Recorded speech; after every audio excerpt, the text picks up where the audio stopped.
Bangladesh Brazil থেকে গরুর মাংস আমদানি করতে যাচ্ছে।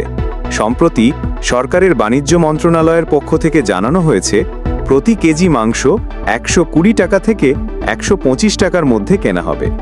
এর ফলে দেশের বাজারে মাংসের দাম কিছুটা কমতে পারে বলে আশা করা হচ্ছে।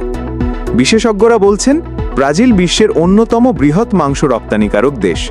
বাংলাদেশ সেখান থেকে মাংস আমদানি করলে সরবরাহ বৃদ্ধি পাবে এবং বাজারে স্থিতিশীলতা আসতে পারে।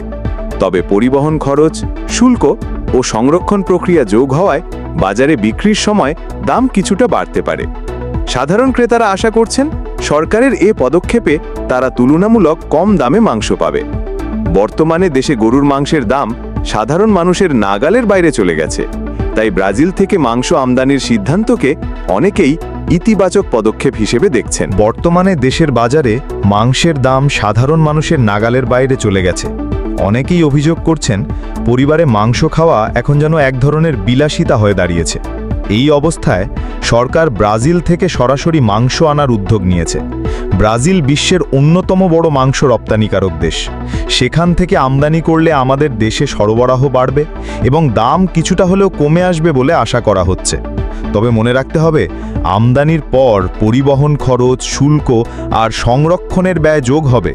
তাই বাজারে চূড়ান্ত বিক্রয় মূল্য একটু বেশি হতে পারে। তবুও বিশেষজ্ঞরা বলছেন, এ সিদ্ধান্ত বাজারের অস্থিরতা কমাতে বড় ভূমিকা রাখবে। সাধারণ মানুষও আশাবাদী। তাদের প্রত্যাশা, যদি এই উদ্যোগ সফল হয় তাহলে তারা অন্তত সপ্তাহে একদিন হলেও সাশ্রয়ী দামে গরুর মাংস কিনে পরিবারের স্বাদ ফিরিয়ে আনতে পারবেন। বাংলাদেশের জনগণ আশা করছে, সরকারের এ পদক্ষেপ সত্যিই যেন বাজারে স্বস্তি নিয়ে আসে।